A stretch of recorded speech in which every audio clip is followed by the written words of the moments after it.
It's a pleasure to be able to be with you here today. I was just talking to Claire here just a few minutes ago, and the reason why this meeting even got hatched is that there was going to be a direct seeding conference up in Kennewick, Washington earlier this year, and there was a bunch of us that were going to go up to it, and then the meeting got canceled, and we got together, and Phil Rasmussen and several others, Claire and the LDS Church, we got together a little bit and decided that what we wanted to do is try to put together something here in northern Utah, invite people out to it, and kind of show some of the work that we've been doing in out to the research farm, and particularly some of the great stuff that the LDS Church Welfare Farm has been able to do out there in Blue Creek. And so this is kind of a result of that, and it's just good to see so many people out here today and to see the support and everything else. We're really glad that you're here.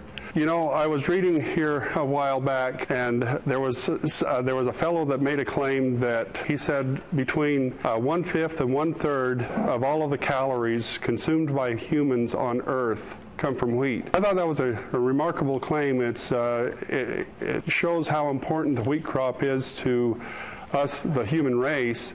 And here in Utah, and here in Box Elder County, it's a very important part of our economy, generating almost $50 million to the economy in Box Elder County. Of course, in Utah, Box Elder County grows about half the wheat in Utah, 40-some-odd%. And so you can see how important the wheat crop is to us here. I wanted to approach this from just kind of almost a macro standpoint to start with. If we were to take two crops, if we were going to look at wheat and we look at corn, and what's going on in the world today, and what's going on with, particularly here in the United States, with the ethanol and all of the other things that are happening with the corn crop. And then we look at what's what's happening is all of these different crops are all competing with each other for a limited resource, and that's land. And if we look at what's happening, and we can see back over time, we go back to about 1990 here, and you can see the corn acreage, which is the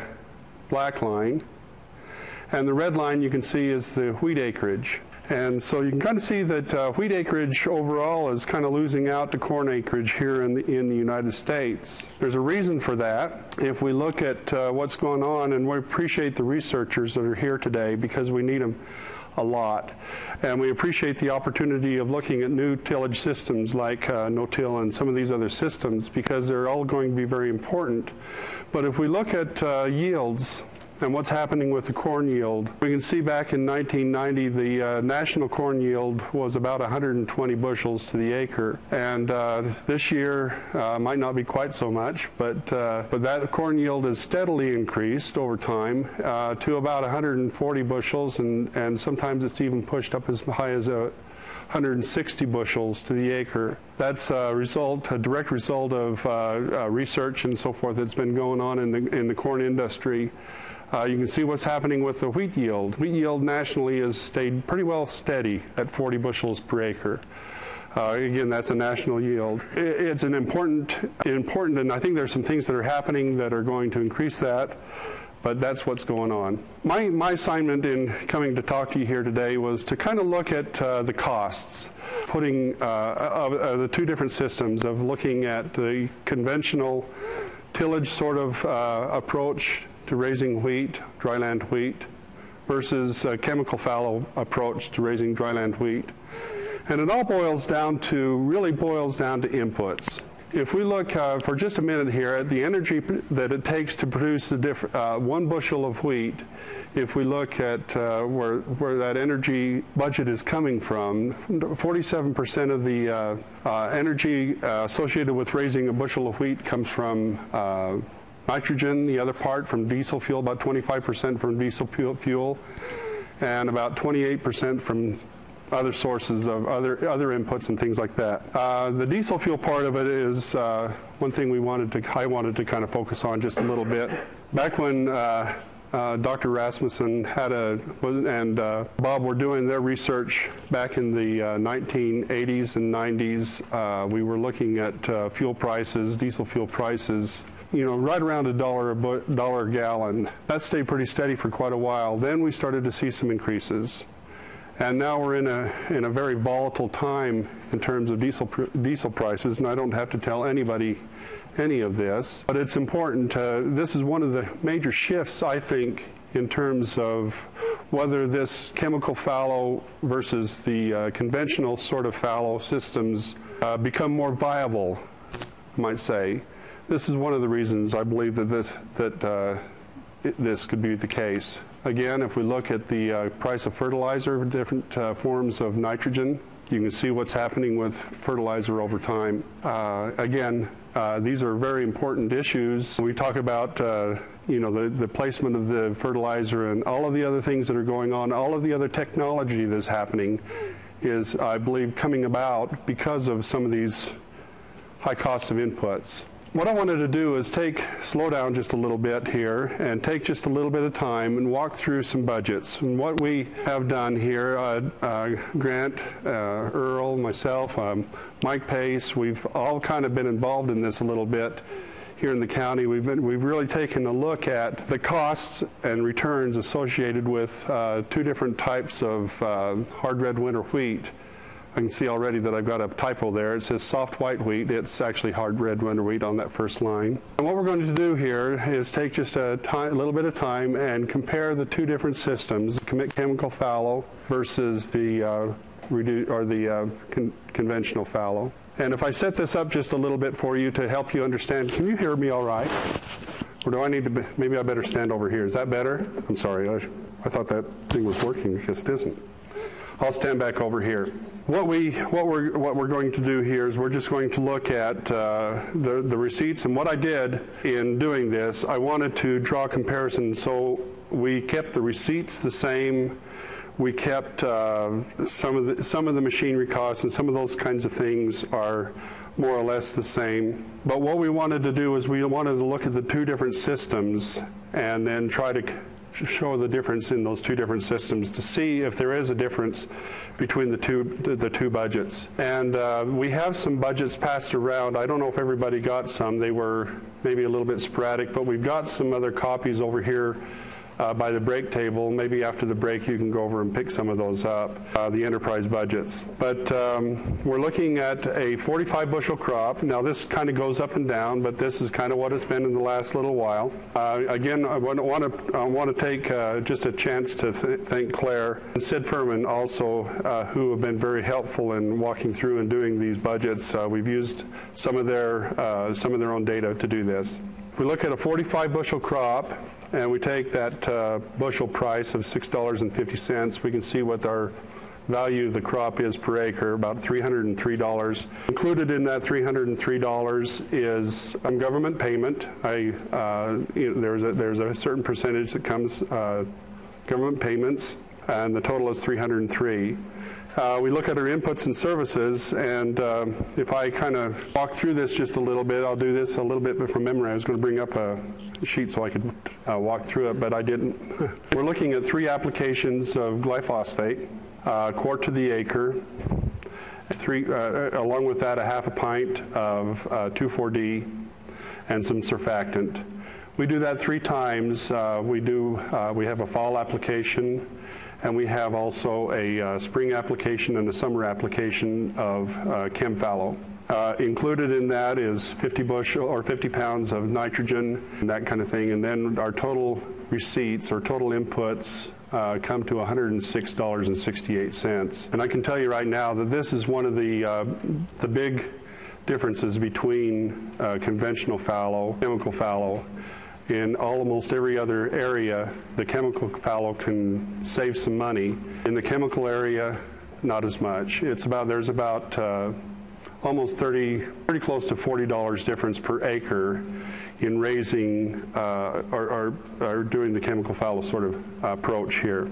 Our inputs, that's the major difference. Everything else, more or less, it's either equal or you might even be saving a little bit of money. Field operations include going about and spraying the crop. That's pretty much it. Going out and just spraying and putting the fertilizer on. When we look at the field operation in terms of the operating cost associated with that field operation and putting on the spray, we found that we were saving quite a bit of money in terms of diesel fuel. The tractor is either idled back or it's not working as hard as it would be if it were pulling a tillage implement. And as a result, we were able to save quite a bit of money by our field operations in that sense right there. So our total input costs and field operations about $150. And our net returns above our operating costs, $154. So we can kind of remember that just a little bit because we're going to step onto the other one in just a minute. And our bottom line is right around $100 to the acre. Now this is based on $6.50 wheat. It's based on a 45 bushel crop, and you can kind of see there how that works out, right?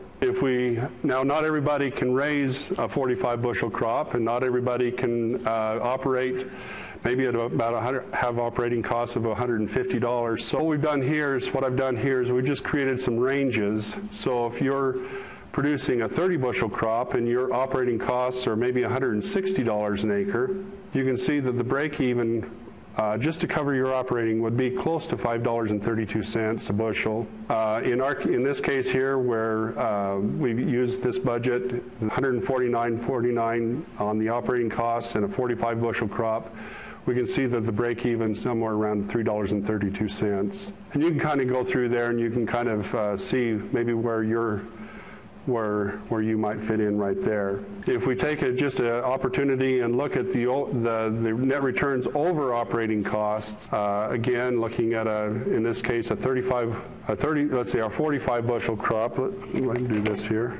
And go down to a $6.50. I think that table maybe, I don't know if that table's right. I'll have to take a look at that table again. I don't think that one's quite right. So let's jump right in for a minute here to conventional fallow. Again, looking at keeping the yields the same, trying to keep everything else the same, and just looking at the inputs and services and some of the other things that are different in terms of the two different operations.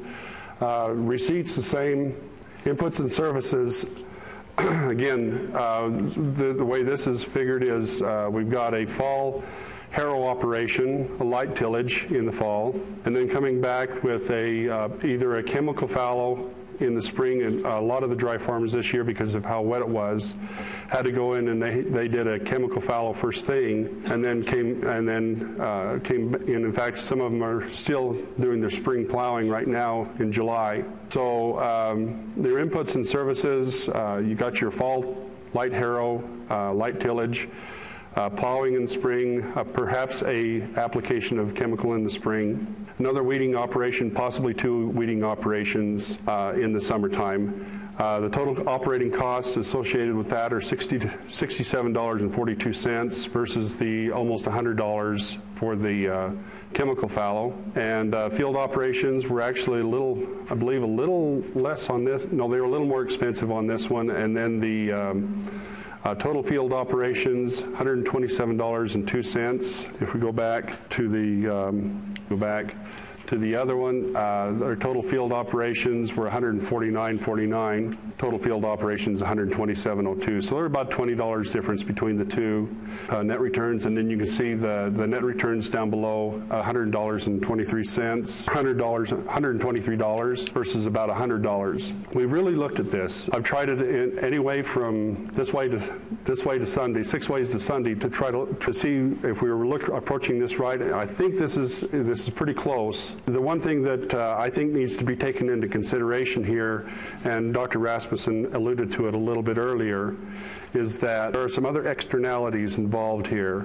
Soil conservation, preservation would be one of them. There may be some other things that we need to look at that are not really calculated into the budget that I think need to be taken into consideration here that probably would equalize things out quite a bit.